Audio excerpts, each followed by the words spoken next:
how do you manage to read so much? Well, a lot of that's good fortune. You know, like I seem to have a knack for reading. It's not, it was a gift.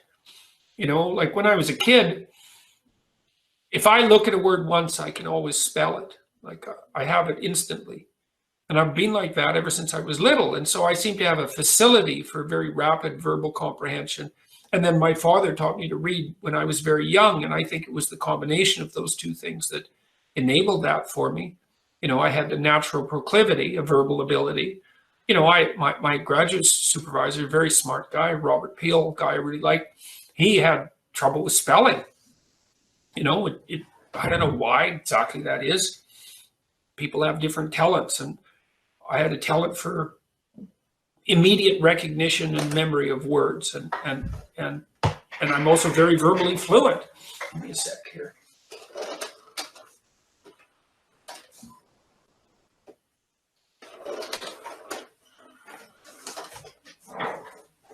So I think mostly it's an innate talent. You know, now I also do know that the more you read, generally speaking, the faster you get.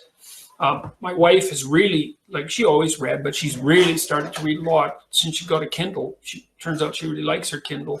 She reads a lot more, and her reading speed has increased a lot. A lot of it's practice. You can try to speed up your reading by reading a little faster than you're comfortable with. I don't know the research literature indicating the utility of that, but practice is always useful. The other thing is that you want to make it part of a habit, both conceptually and practically. A lot of people don't read because they're afraid of books. The books aren't their friend. So you might want to get a few books and kind of make them your friend. You can start with simpler books, you know, like fiction. There's lots of good fiction written for adolescents and children. It's pretty straightforward. You can start there.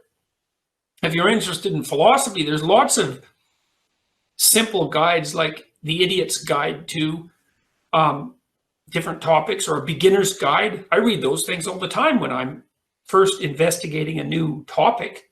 You know, I start with the introductory material. And I make time for reading, like, and that was encouraged in my family. Like, I always read before I went to sleep.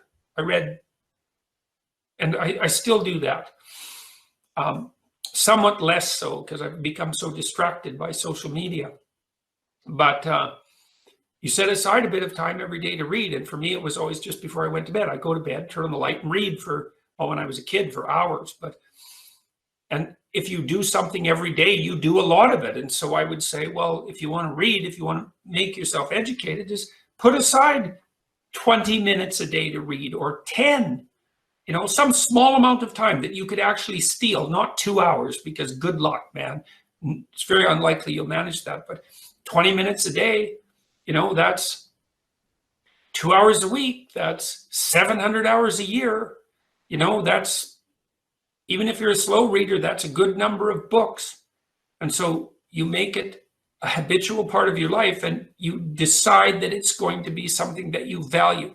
You investigate carefully what resistances you might have to that idea, because you might think, well, that's pseudo-intellectual, or there's something more productive I could be doing, or I'm intimidated by books, or I hate books because I wasn't good at reading when I was a kid and was humiliated because of it, or, you know, you've got something against intellectuals, or God, there might all sorts of resistances to picking up a book. And then you could listen to audiobooks. That's a good way around that, by hook or by crook, man.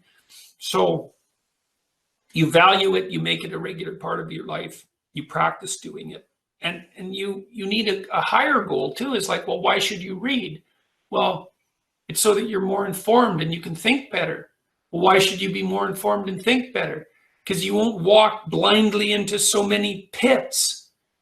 You know, you'll be able to negotiate better in your life because you'll be more informed and more verbally fluent, and you'll have a better sense of how the world works, and be able to hold your own in conversations, and that'll make you more confident. Those are all unbelievably good reasons. To be highly literate is an incredibly massive advantage. practical advantage, and it shouldn't be underestimated.